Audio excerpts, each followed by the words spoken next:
the combination of these three factors has put ZKsync in a very advantageous position. So Airbender solves this by becoming fully open source, but it also breaks all the records on performance.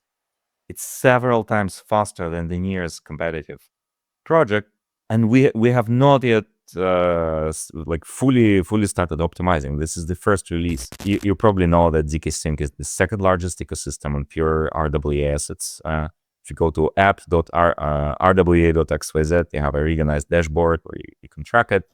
Only Ethereum is higher with 7.5 billion, ZKsync is at 2.3 billion, and everyone else is like 500 million and below. It will only go up from here.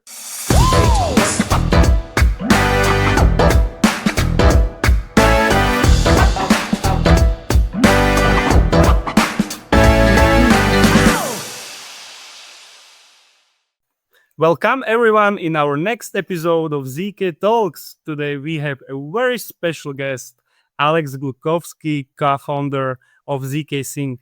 Welcome, Alex. We are really happy to have you here. I would like really happy to be here as well. Great. I would love to start. That many know ZKsync, but not everyone knows full story behind it. Can you give us some intro of yourself and share how ZKsync started and what actually inspired you to build it? Absolutely. I can give you a prolonged intro to just give the full story. So I was born, as you may know, in Soviet Union, back in Soviet Ukraine, just before the collapse of the empire. And I was growing up in an environment where the societal institutions were like rapidly collapsing, right? And it was a very formative experience of my childhood. I remember the 2 years of hyperinflation where the prices would rise 50% every single day, like not a year. I remember how things were dangerous on the streets, and like I still remember the last years of the Soviet Union where the shelves were completely empty. And it's not an exaggeration or a figure of speech. It was literally empty. And you can imagine what psychological effect it had on the people who were living through these times. And as a kid, you of course feel this all. You feel the environment, you read the room. And this created a lot of distress. The school felt like prison. It was boring and uninspiring, and you felt like you just like, why am I wasting my time here instead of going and playing? Like everything felt very limiting, and you could not escape because the salaries were low. People would struggle. My parents would have to go do some small business, buying stuff from Poland, transferring back. And as I was growing up, I had it gave me a very strong impulse of like, I want to change my life. I want freedom, but more freedom. I want more agency. I want to be improving things for myself and for people around me. And at some point, I immigrated to Germany. I completed my studies in Ukraine, and then completed studies in Germany and started working in startups. Was doing programming, was participating in computer science contests and International Olympiad of Informatics. I was part of Ukrainian national team at the Olympiad.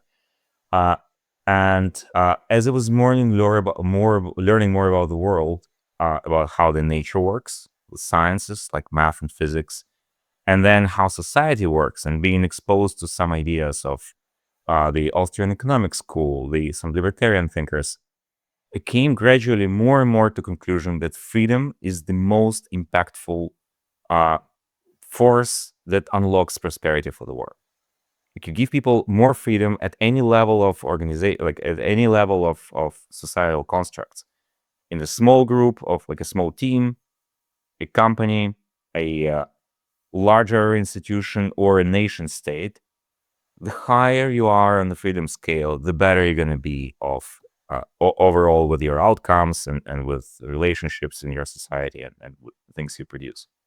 And I grew very, very deeply. Like I got deep down this rabbit hole of libertarian and Austrian economic thinking, and then I discovered Bitcoin. And Bitcoin felt like this magical technology can catapult us in a like libertarian utopia where you don't have to go and convince politicians. You don't have to go, because you have a lot of resistance with existing politics. Like there are groups of interests that are using demagogics and just like um, populistic ideas to promote their own agenda, which is completely detached from what they're promising. So it felt very hard. But with Bitcoin, it felt like everyone can opt into this new alternative economy and at least stop losing money on this constant inflation that is going on. And Bitcoin early environment, the early group of people who supported it was very, very deeply libertarian as well, and very radical. But radical to the point where some of the ideas were not practical. Like people were imagining that we'll get to hyper Bitcoinization, everything will switch to Bitcoin, and people will just deal with all the technical complexities, which of course is unrealistic to expect.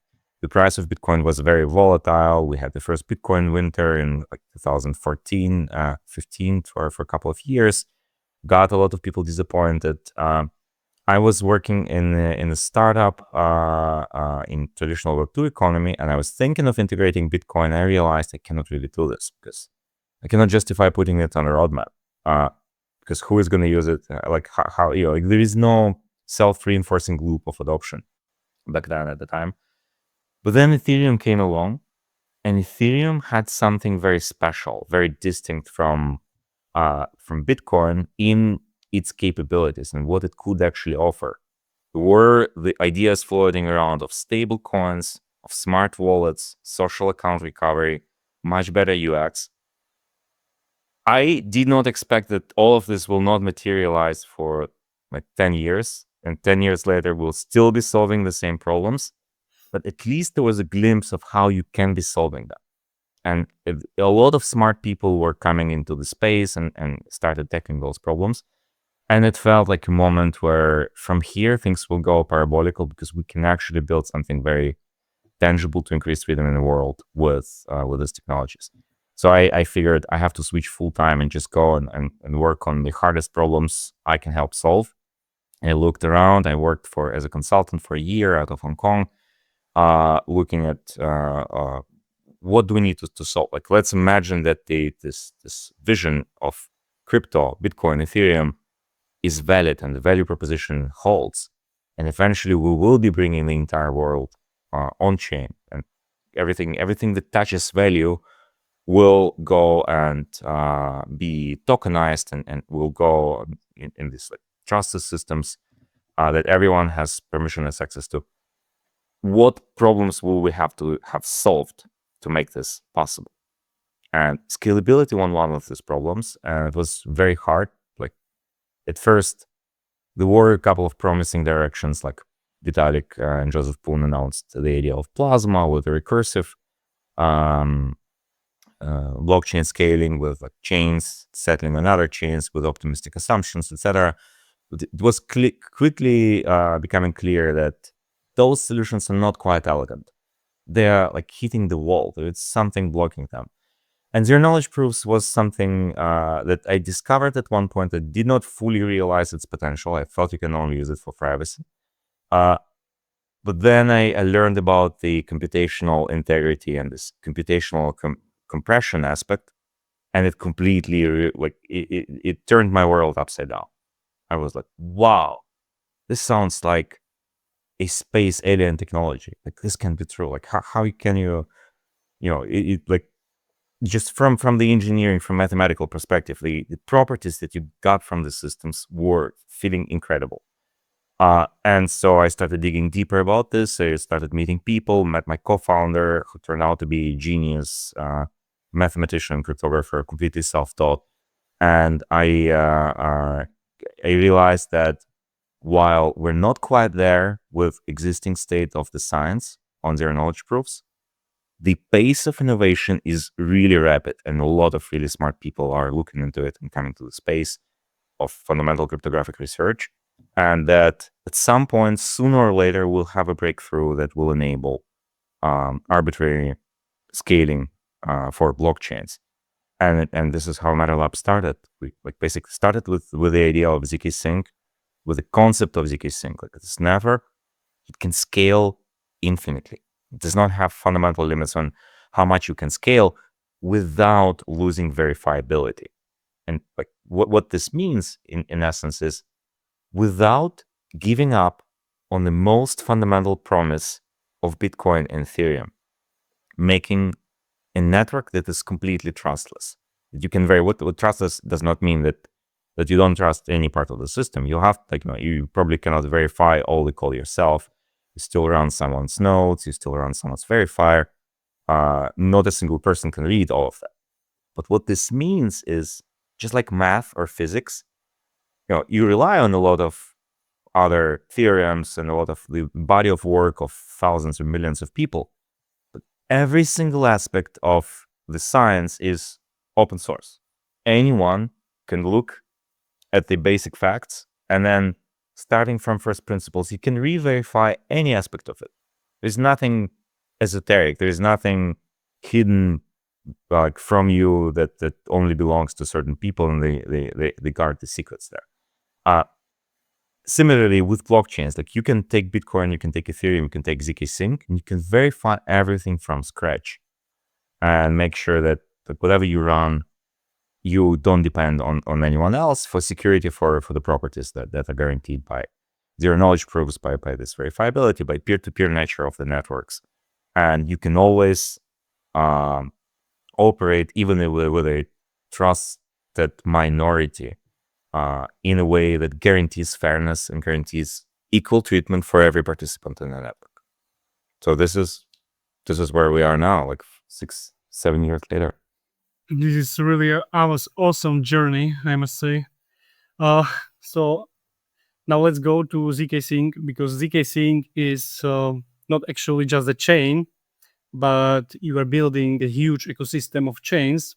How would you describe what ZKsync is in 2025 and what set it apart from the other ecosystems today?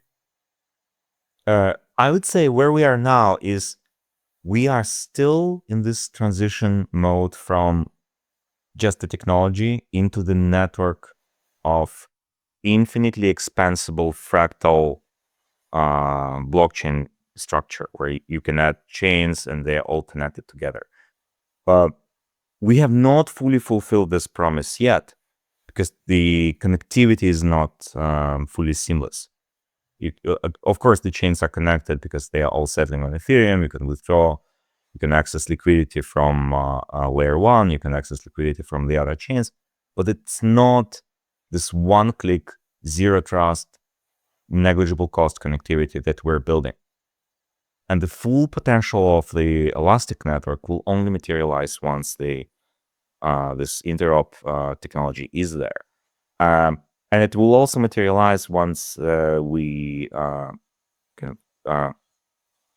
develop the full potential of the businesses that can be built on this technology. So to give also maybe a quick overview, we started with this full R&D, very conceptual idea of trustless networks secured by zero knowledge proofs. We built eventually the first ZK EVM, ZKsync era.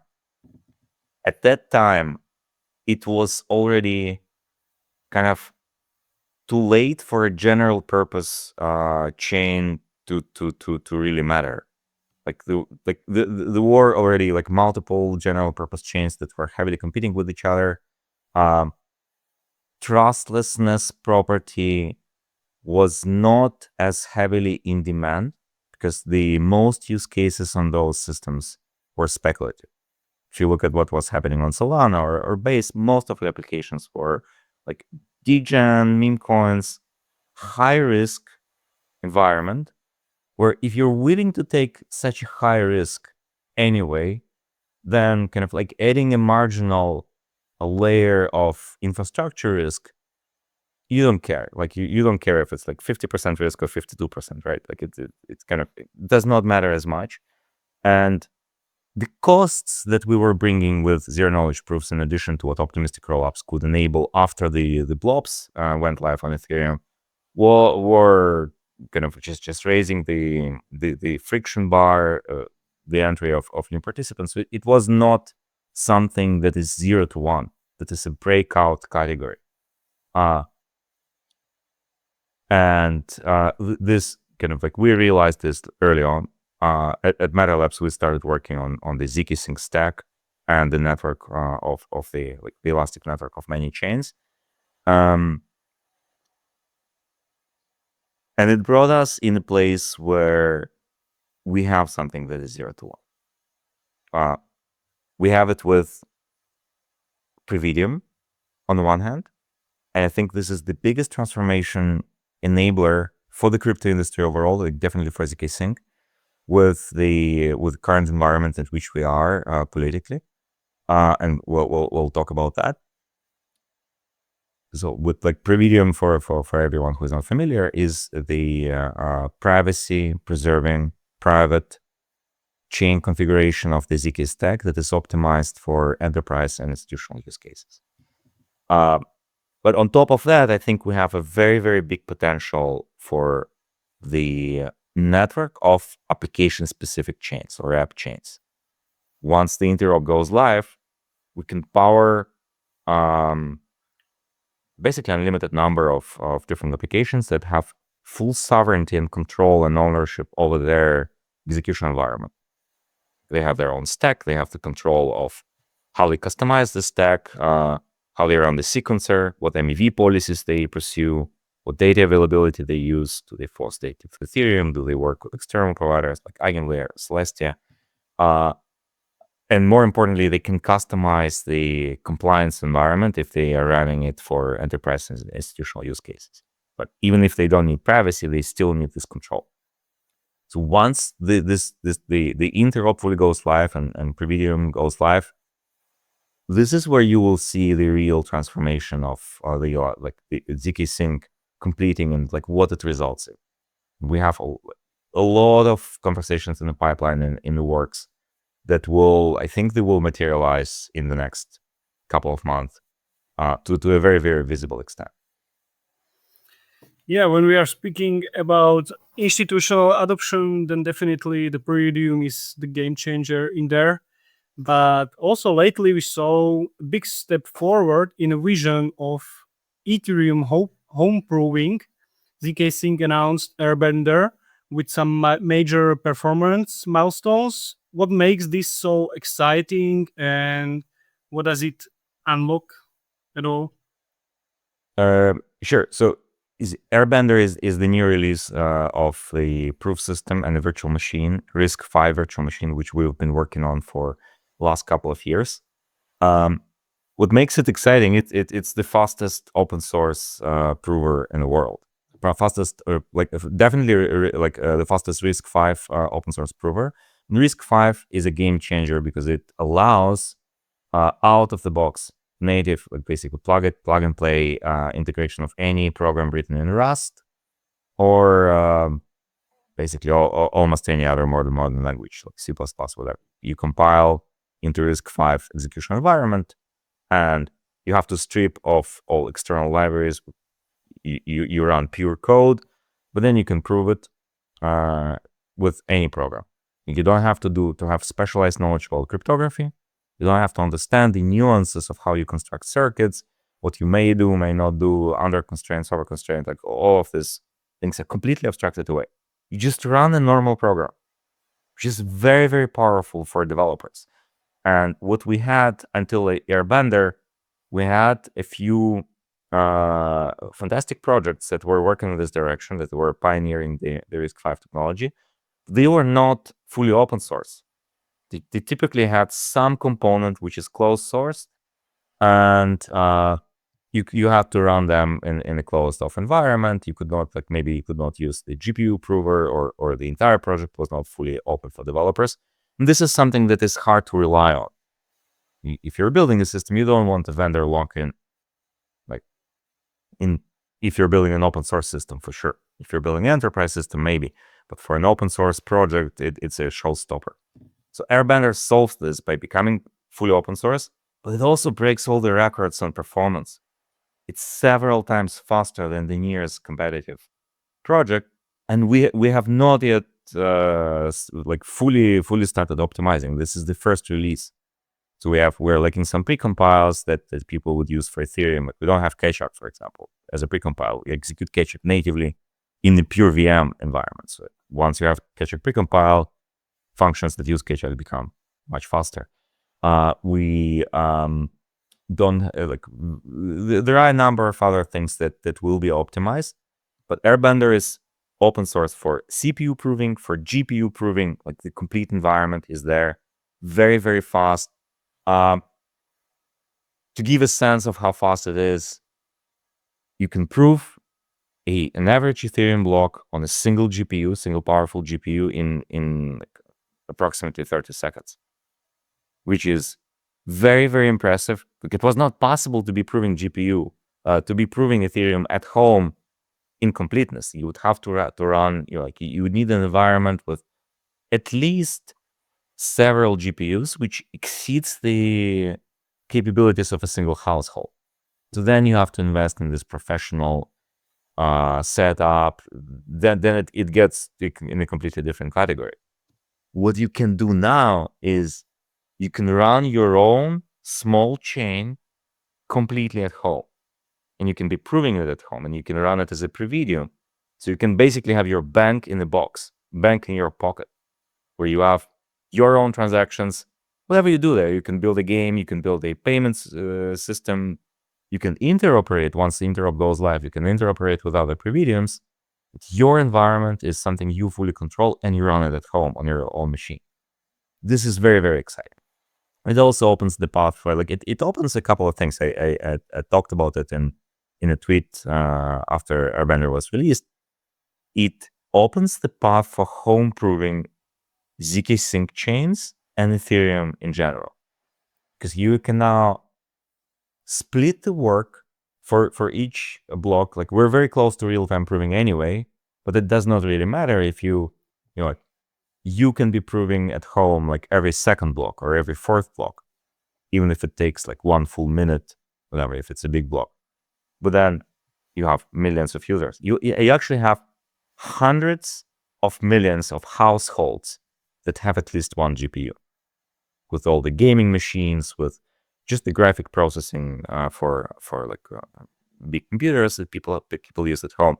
Most of these GPUs are idle most of the time.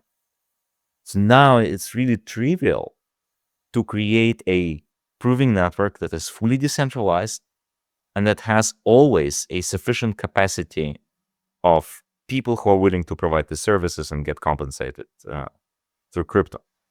And this would be a network that is not controlled by a single organization or even, that does not require the traditional cloud services, which are heavily centralized.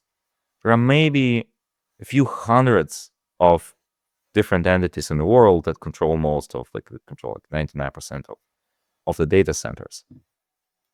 Typically, those are companies. They're heavily regulated. They would be subject to any government pressure would force them to immediately just switch off the services into something. It's a lot harder to have fully truly decentralized if it has to be run by companies instead of individuals. So that's one implication. The other implication is that, well, obviously with Airbender, the proving becomes just a lot faster. And if it takes 30 seconds to prove a single Ethereum block, we can prove a ZKsync block, a small block, in under 1 second. This is actually what's happening. If you open the Airbender announcement, there is a demo app which you can open, and there's a tiny game to demonstrate how it works. And you can see the transactions are being submitted, included in the block, and proven all in all within 1 second. Which is very, very impressive. And this was the design purpose of Airbender, was to enable very low latency of proving, to enable this fast interop that we talked about. Like interop without any additional trust assumptions, without optimistic assumptions, that is fully reliant for security on ZK proofs. So this raw horsepower of performance is what is now enabled by Airbender. in combination with a new execution environment, which we call the ZKsync OS. And we're like this is the biggest focus of the engineering team at Meta Labs today, to productize ZKsync OS and push it out in a couple of weeks, months from now, make it fully production ready. And the third implication, which is the biggest of all, I think, from in the current environment in which we are, is you can run Prividium as an enterprise user completely on premises. This is very important because the enterprises, and especially banks, regulated entities, cannot afford to send sensitive data to cloud. Like, they all run their own infrastructure. All banks have their own data centers on their controlled environments that they don't let other people into. They don't run it in Google. They don't run it on Amazon. And so, like, if you had to generate the proofs, if you required like hundreds of machines with like or thousands of GPUs, depending on the load, it would be a showstopper for those organizations. Now they can do it on their own machine, on their own premises, which is a massive unblock. Yeah. Well, I will say it in extremely simple terms. It's huge, and I really love what you guys building, and I'm so excited. Amazing, really amazing.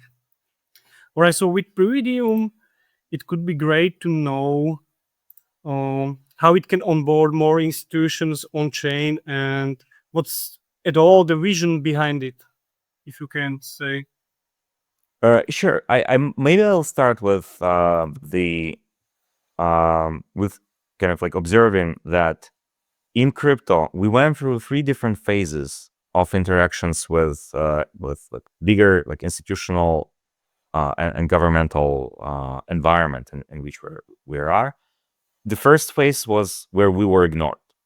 Like, the banks, the governments were just laughing at Bitcoin, saying it's not going to go anywhere. It's not serious.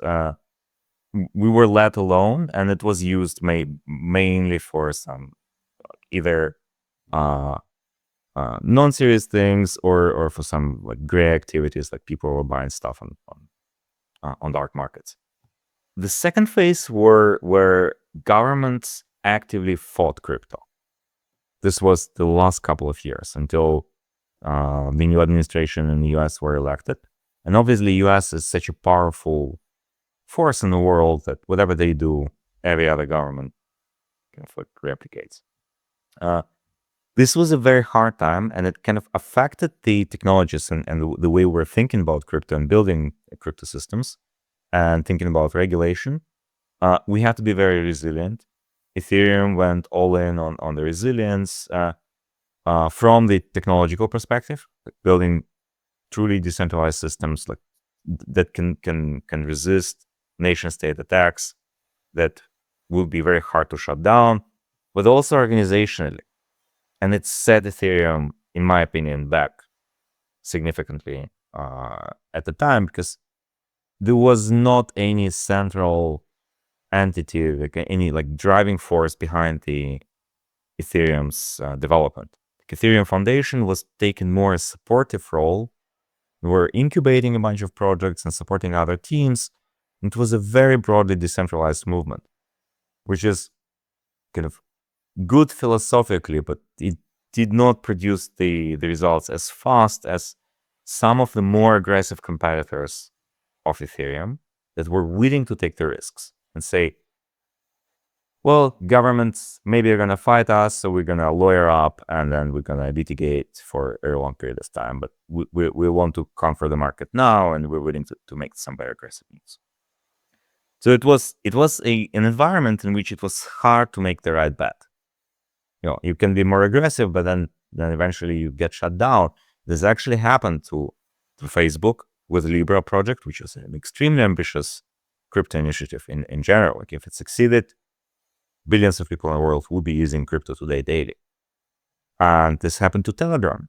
Telegram was forced to shut down their Tone project and scale it down. They're now kind of reinventing it, but it's not the same as being natively integrated into Telegram, like at a app level.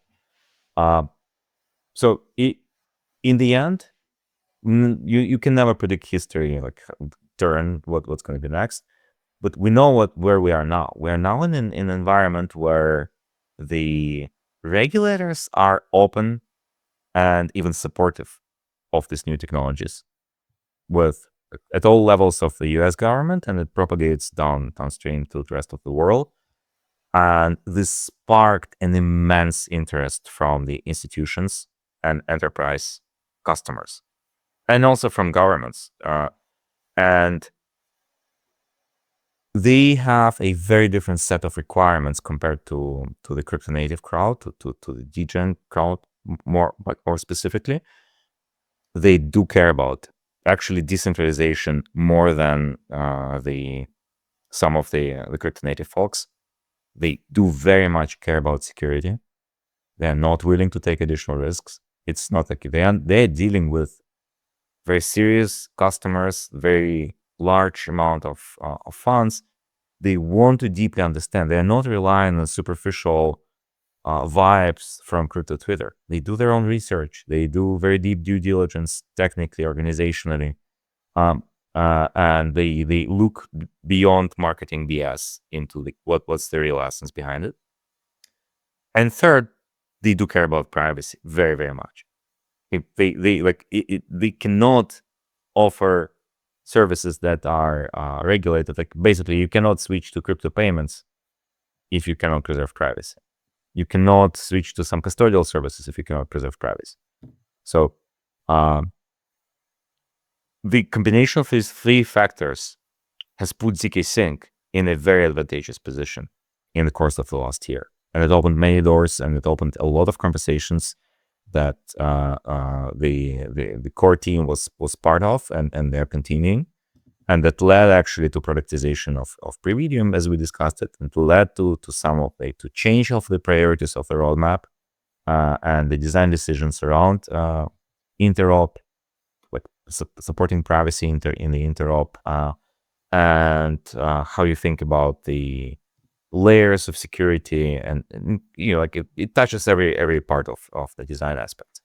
But what we're seeing now is there's a massive FOMO, massive interest. Everyone is now thinking how I can be jumping this train. What can I do with stablecoins? What can I do with crypto capital markets? What can I do with tokenization of my own equity, of the assets that are being issued on my platforms? What assets that are being issued by someone else? How can I control it properly, doing compliance and in a regulated way? I think that this is the moment that we completely have to exploit. Like, we don't know how long this period will last. At some point, the pendulum might swing back. The more flags we plant, the more kind of like we expand this idea of, or the power of what Balaji calls the network state, this new sovereign nation of the internet, if you want, the stronger our position is going to be, irrespective of the future political developments. And this is then the most impactful thing you can be doing to advance the idea of freedom. And freedom, again, like I deeply believe in this, freedom is the most impactful thing you can be doing to increase the well-being and prosperity for the entire world. And this is what we're working on. With this is extremely promising with everything I see in our pipeline, which some of the names I cannot yet name, but those conversations are very advanced. And they're all around stablecoins, real-world assets, Prividium. So you probably know that ZKsync is the second largest ecosystem on pure RWA assets. If you go to app.rwa.xyz, they have a really nice dashboard where you can track it. Only Ethereum is higher with 7.5 billion, ZKsync is at 2.3 billion, and everyone else is like 500 million and below. It will only go up from here. Stable coins are, Stripe called them the superconductor. They're the room temperature superconductor for finance. It's going to be a massive disruptor. Their legislation is being passed in the US. The Genius Act just passed, I think, in Congress, and I don't remember if it passed Senate or not yet, but it's very likely going to pass. The Digital Assets Market Structure Act is about to be passed, which will regulate the tokens and will make it a lot easier for traditional entities to enter the tokenized space and do things with tokenization. And we expect more pieces of legislation and clarification from regulating actors to be passed later this year. Things are going to be very, very promising for the next couple of years at least.